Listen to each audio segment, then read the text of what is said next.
map these faults with confidence. We've actually identified a new lobe out here that we've never classified before, which could have 50 to 100 million barrels of potential in it. A new prospect down here we're calling Amazon South, which again, 100 to 150 million barrel type prospectivity, which we've never seen on the seismic before. The new 3D is really going to help us map these things and to stay away from that lousy reservoir facies. So I think it's a great tool, and I think you'll see us applying that. This is kind of the whole southern trend with Gamya, Amasing, and our Kosawan well, where we did see that rift edge facies. Now we can map basically a transition zone of that rift edge facies, and we think we can come down here and drill some wells here that could have some big volume. So we think there's a very good chance we'll be growing reservoirs just by drilling here. This again, and I won't dwell on it, but this is that not unconventional play I talked about. We've already hit it once in the Twiga well, we've hit it once in the Atuco well, and the Acalas Deep well is going to go right into the heart of this amplitude. So there's a big amplitude here in the middle of the basin. We think that's a sand, and we think it's a sand that's surrounded by the main source rock, the Cone Shale. So the Cone Shale is really the reason this basin is as good as it is. It's 400 to 600 meters thick of beautiful organic rich shale pumping out hydrocarbons today. So the idea is if we've got a sand in the middle of that, it'll act as a conduit and drain the oil out of that source rock. And really that's all these, when you talk about the Bakken, when you talk about unconventional, that's all you're doing. You're basically just going to the source rock and either through fractures or sand, draining the oil directly from the source rock instead of waiting for it to migrate into a reservoir. So the reason these are big is, interesting, is they're so big. You know, this is billions and billions of barrels in place. And even if you only get a few percent of it, it's still an awful lot of oil. And this is the thing that's fueling the big shale revolution in the United States. So again, this year, spending a lot of time and very focused on the Lokochar Basin. Not only have we finished our 3D, we have potentially all of these appraisal wells planned. Excuse me. We also have some wells in the north, Etom North. If the 3D comes out as good as we hope, as good as it did in the south, I think we'll be looking to drill at least 1 or 2 wells in the Etom area as well. So we haven't landed on all of this. Right now, the 3D, we've just got this part of it here processed. We still need to clean up some of this data with some additional processing, but I think it's going to be a very powerful tool to help us explore the basin. So again, the goal here is to grow resources. You see, I think we've done quite well going from 56 to 368 to 616 over the last 3 years. We still have 675 million barrels of 3C, which is basically the reason it's not 2C. 2C, and again, we throw these numbers around. 2C is contingent resources. 3C is prospective resources. And what we need to do is convert those prospective 3C resources into contingent resources. And the reason we do that is because once we have a pipeline, once we have a development plan, those turn into proven and probable reserves. So that's what people are going to pay us for. At the end of the day, if somebody buys our company or farms into our acreage, this is what they pay for. Proven and probable reserves, or contingent resources that they believe are going to become proven and probable reserves as soon as the pipeline's done. So if you take this number here, the 675, about half of this is still classified as prospective because we haven't drilled enough wells from an aerial standpoint to reclassify that into proven into 2C. The other half has to do with reservoir issues. We haven't proven to our reserve auditors that the reservoir is good enough to get the recovery factors we're telling them that we think it will get. So that is probably, if you distill down this program this year, the majority of what we're doing is trying to convert this into that. And if we just convert half of this, we're at that billion barrel mark that we've always told you we think is in this basin. So that's what our goal is. By the end of this year, I want to be able to come back to you and say, we've got that billion barrels that I've always told you about. And again, recovery factor is one of the biggest things of that. And again, I won't get too technical here, but if you look at what our reserve auditor does is give us a range of recovery factors. They put a low case of 16, a mid case of 26, and a high case of 36. So if you look around the world, these are the 30 fields that we think are geologically similar to us, including the 3 that we think are the most geologically similar in Sudan, Rajasthan, and Uganda. So those fields get about 33 to 35% recovery factor. So what you see is in the low case, they've given us a recovery factor lower than the worst possible field we can find on Earth in this type of similar geology with similar oil. In the mid case, we're still probably more like the P80 case at 26. And in the upper case, they're still well below where we think the upper sands on this would be for recovery factor. They don't do this because they're evil people. They do this because we haven't given enough hard data to convince them that we should be using this number. So the 2 pieces of hard data that we can use to convince them, number 1, are extended well tests.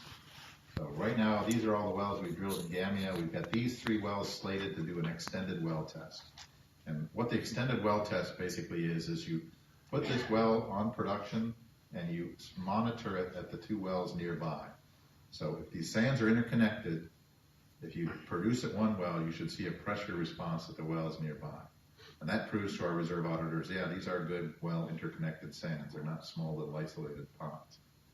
Then what you do is do an injectivity test. You inject water into the main well, and you see the pressure response should increase at the 2 neighboring wells. That tells the reserve auditor that water flood should work here, and therefore we should have a higher recovery factor. So we're doing the one in Amasing right now. We're getting ready in the second quarter to do Gambia, and I think this will be a big driver for moving our reserve auditors to reclassify. And again, a 10% increase in the recovery factor could be as much as a 300 to 400 million barrel increase in a recoverable reserve. So that's the real goal this year. The other thing we can do, and the good news is this is quite cheap, is core analysis. At the end of the day, the core is the only hard data that we really have in this whole adventure. You know, we can do log analysis, which is basically an interpretive thing of looking at electrical logs. We can do DST analysis. We can even do analysis that says what we're getting on the extended well test. But this is actually hard data. You know, rock data is the one piece of hard data that you can use to really calibrate what the rock properties are. And we have 1,100 meters of it. We've been taking core in every well since the first couple of discovery wells. So we have 1,100 meters of core to analyze, and we're working through that. So the key elements we want to get out of this, again, are things about saturations, oil saturations, permeability, and we can actually do 2 different ways of getting recovery factors. They're called relative permeability tests and capillary pressure tests. Actually will tell us what type of recovery factors we can expect from this, physically from this rock. So these are going to be very important piece of data for us. We have seen some early data from a saturation standpoint. It looks like the 33% that we've given to our reserve auditor, it looks like it's going to be confirmed. And that's important because we've had discussions with a few big oil companies, and they look at our logs and say, well, it could be 70% water saturation, which is a bit ridiculous. I mean, 70% water saturation rock wouldn't produce oil. But now we've got the hard data to say, well, that can't be. We've got the core data. We've seen a couple of, our first data is coming out on rel perm, which suggests that there was 60% recovery factor. Now, I'm a geologist. I used to go to these core labs. If there's all this core laid out on the table, you always look and see, oh, there's the very best one there. You go over and pick that out and you say, run a plug there. So I would say that 60% represents probably the best rock that's out there. We need a statistical distribution of not just the best, but the medium, and even the low case, and understand that reservoir. But we should be able to have that this year. So I think this is one of the key things we need to do this year as well. And then the pipeline. The pipeline, I think we're getting close on this. We're seeing alignment. The Uganda partners last year came up with the idea that there should be a southern route, and this is the Uganda partners' preferred route. Us and the government of Kenya have always kind of preferred this northern route. There are a few issues that make the southern route interesting. There is an existing pipeline there that we can use as a right-of-way and land access. The port of Mombasa is a very well-developed port. So I think there are some positives to the southern route. The other thing from a security standpoint, you know, you've seen security incidents in Kenya. A lot of them are up here in the Lamu area near the Somali border. So I think from a security standpoint, it's going to be much easier to build one in the south. So the bottom line for us is we don't really care. The cost of these, difference in cost is not that significant. You know, the important thing for us is they need to pick a route and they need to work together. So right now, the upstream partners are all aligned on the route that they want. The Ugandan government is aligned with them, and we're working with the Kenyan government to get them aligned. So my goal, in fact, I'm going down next week, hopefully to meet with President Kenyatta, and this will be one of the topics we talk about, is really to make sure that we keep aligned on this and that there's a solution that takes care of Uganda and Kenya. Because Uganda, at the end of the day, is really kind of driving the pipeline. They're much further along than we are. They've drilled 100 wells. They've got 1.7 billion barrels of oil. They've got development plans, some of them approved, and they are going to be producing twice as much oil as we are. So the breakdown right now is 200,000 barrels a day for Uganda and 100,000 barrels a day for us. So one can think of it more as a Uganda pipeline that has a nice Kenya spur on it. So the key for us is getting that Uganda pipeline up and running. Anyway, I think that's heading the right way. We're not going to forget about exploration. Again, this is the thing that will move our stock bigger than anything else. But certainly the last 5 basins we've drilled haven't been that interesting, and these wells are expensive. Exploration wells in new basins are generally 2.5 to 3 times more expensive than appraisal wells in the Lokochar Basin. So again, in these times when capital is limited and expensive, I think we have to start thinking, what do we get the biggest bang for our buck? And we also have to think about, what is our end game here? What is our goal? So we are drilling 2 wells right now. We're drilling the Appear well in North Kerio.